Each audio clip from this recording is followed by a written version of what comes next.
Bonjour à tous, quand on prend livraison d'une Tesla, en l'occurrence ici un Tesla Model Y 2026 flambant neuf que je viens tout juste de récupérer à l'instant, il y a toujours ce moment un peu magique. Vous avez tout inspecté, tout est parfait, enfin je l'espère pour vous, la carrosserie est impeccable, l'intérieur sent le neuf, tout va bien et on aimerait bien garder cette situation le plus longtemps possible. Les premières semaines sont souvent celles où l'on fait les erreurs les plus classiques et parfois coûteuses, comme par exemple rayer les jantes. Et oui, mais certaines parties à l'intérieur doivent également retenir votre attention, notamment si vous avez des enfants qui montent à l'arrière. Bon oui, c'est vrai, même les adultes sont parfois maladroits, on ne va pas se le cacher. On va également rencontrer des obstacles sur la route, les plus courants étant des gravillons ou des pierres. Protection des zones sensibles, protection contre l'usure du quotidien, tout ce que Tesla n'installe pas d'origine, mais que vous regretterez peut-être très vite de ne pas avoir anticipé, c'est le sujet de cette vidéo.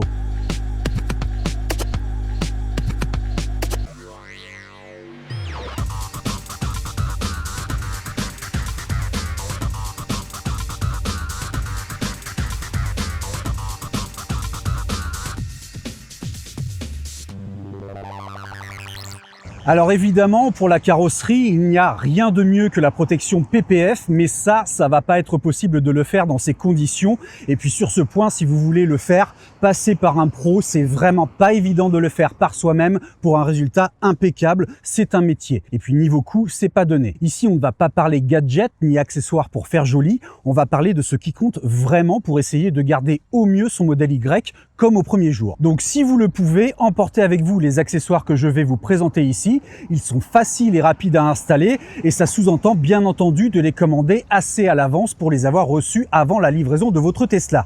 D'ailleurs, tout ce que je vais vous montrer ici est indiqué dans la description de la vidéo avec des liens directs et des codes promo. Et je remercie au passage les partenaires de la chaîne qui me les ont fournis pour réaliser cette vidéo. Alors, le modèle Y 2026, bien qu'ayant évolué, il garde certaines petites faiblesses bien connues. Des surfaces exposées dès les premiers trajets, des matériaux qui marquent plus vite qu'on ne le pense et des zones qu'il vaut mieux sécuriser avant même de rouler 1 km. Installer ces accessoires après coup, c'est prendre un risque si vous tenez à le garder comme au premier jour. Et on va commencer par la caméra la plus sensible aux impacts, la caméra avant. Tesla a même ajouté la possibilité de lancer un petit jet pour la nettoyer, impeccable. Mais j'ai immédiatement penser au pire. Et si un projectile tombe pile sur la caméra?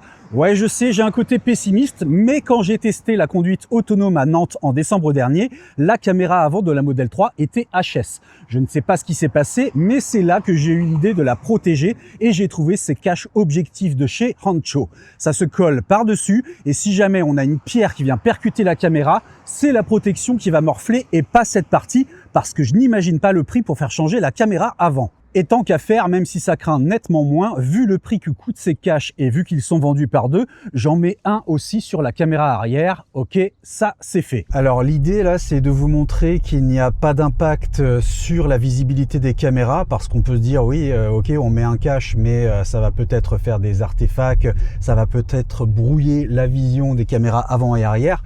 Donc je vais vous montrer directement l'utilisation des caméras et vous voyez, c'est vraiment comme si je n'avais mis aucune protection. Donc là, c'est sur la caméra avant, mais on va aller switcher sur la caméra arrière.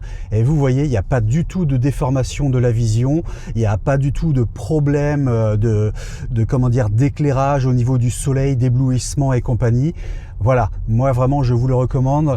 Aucun impact évidemment sur le futur FSD pour la conduite autonome, mais vous protégez ces objectifs. Alors je pense d'ailleurs que sur la conduite autonome, comme je vous l'avais dit, j'ai fait un test à Nantes sur une Model 3 Highland dont la caméra avant était défectueuse. Ça n'a pas du tout empêché la voiture de conduire sans problème. Donc je pense que cette caméra ne sert pas au FSD, mais dans tous les cas, ces protections-là, si jamais vous prenez un gravier, un caillou, et compagnie, eh bien elle sera protégée et donc l'objectif ne sera pas cassé parce que j'ai vu des gens sur les forums qui ont cassé leur caméra malheureusement à cause d'un projectile. Donc vous voyez, ça arrive et malheureusement ça arrive aléatoirement à n'importe qui. Moi je préfère prendre les devants. On revient à l'avant et on va ouvrir le coffre. Ici vous avez des trous de ventilation.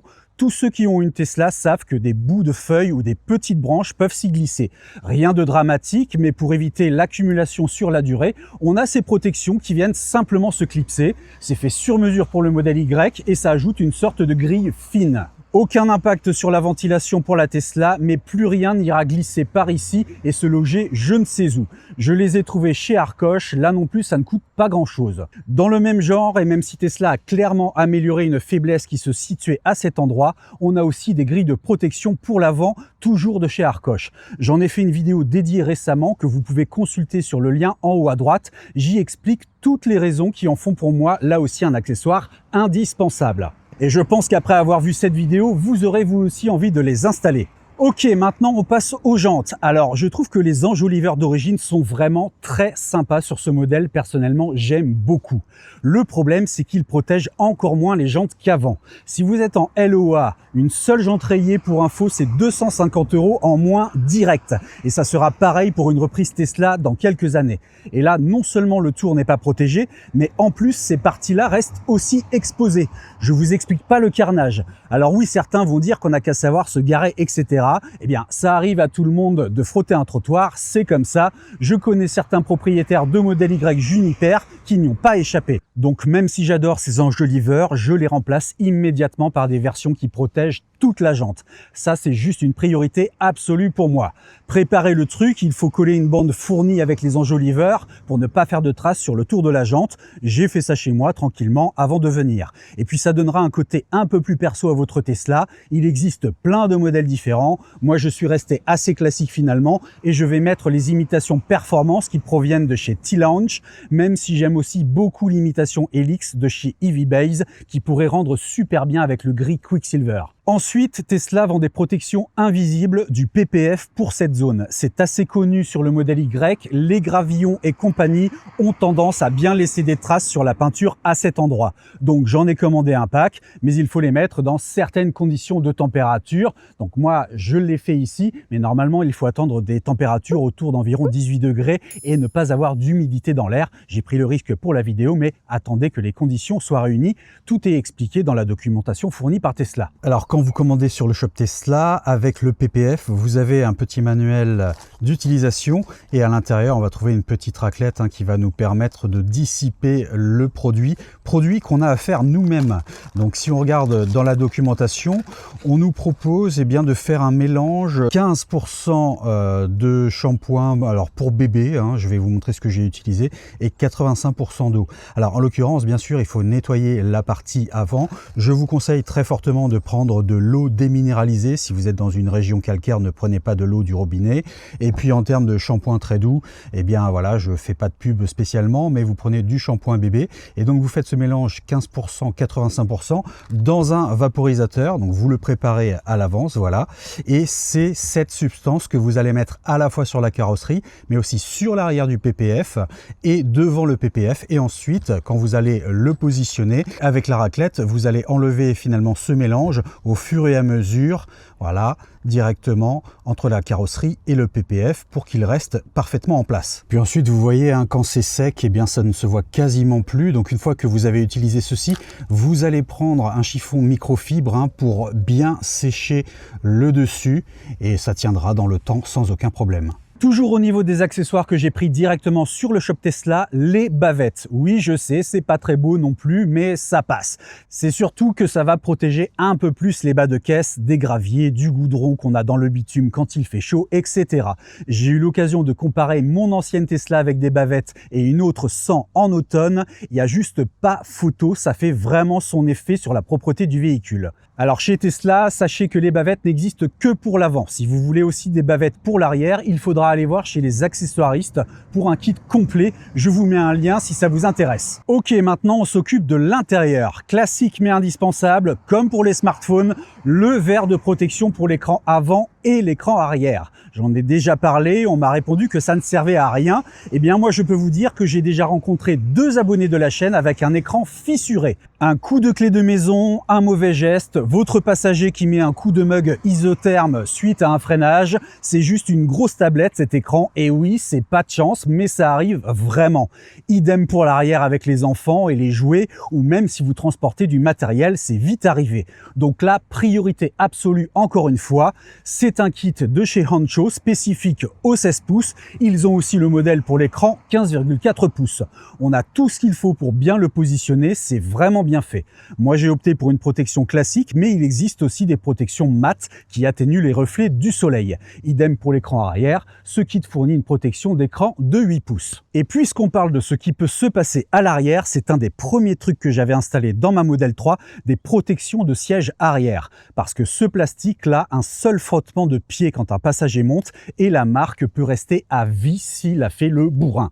Vu ce que ça coûte chez Arcoche, j'ai pas hésité à reprendre exactement le même accessoire et on garde une poche si besoin pour les passagers arrière. Je trouve que ça reprend le cuir vegan, c'est même mieux au niveau du rendu que d'origine selon moi. Après, chacun ses goûts, mais au moins ici c'est protégé. Là c'est connu, j'installe des grilles sur les aérations pour éviter tout objet d'y tomber, comme des pièces de monnaie ou que sais-je encore. Et dans la même logique de protection à l'intérieur, évidemment, c'est pas la première fois que je vous en parle, des tapis en PVC à la place de ceux d'origine. Mais bon, ça commence à faire beaucoup à transporter et c'est pas une priorité absolue à la livraison, donc j'installerai ça au retour. Je vous remets le lien du kit le plus protecteur que j'ai pu tester dans la description. Vous pouvez le voir dans cette vidéo en haut à droite. Ce kit protège même la partie entre les sièges et les portières, aussi bien à l'avant qu'à l'arrière, et l'intégralité du coffre arrière, les fauteuils compris. On a même des tapis pour le coffre avant et arrière, c'est ultra complet. Enfin, même si c'est aujourd'hui en option à 200 €, j'ai repris le câble de recharge sur prise secteur. Personnellement, il m'arrive plusieurs fois par an de m'en servir en déplacement et ça m'arrange vraiment. Ça dépendra de chacun, mais si vous avez par exemple une résidence secondaire dans laquelle vous ne comptez pas installer une seconde borne de recharge, vous serez bien content de l'avoir avec vous pour faire une recharge sur une prise classique. Moi, je trouve que ça dépanne beaucoup. Et puis, question de secours, en cas de crevaison, j'ai pris le kit anti-crevaison Tesla officiel que je laisse dans mon frunk si besoin. Donc voilà, c'est déjà pas mal, non? Je vais enfin pouvoir prendre la route du retour. Et niveau accessoires, j'en ai encore plein à vous montrer. Ça arrive dans les prochaines vidéos, donc abonnez-vous. J'ai vraiment une longue liste de choses à tester et à vous faire découvrir. Voilà pour cette vidéo. N'hésitez pas à vous abonner à la chaîne et à cliquer sur la cloche afin d'activer les notifications pour ne pas rater les prochaines vidéos. Vous avez également la possibilité de vous rendre sur le site teslastuce.com qui vous propose des codes promotionnels chez tous les accessoiristes, des bons plans, les manettes Sentinelle, l'actualité et des articles sur de nombreux sujets concernant la Tesla et son écosystème. Allez, à plus sur Teslastuce.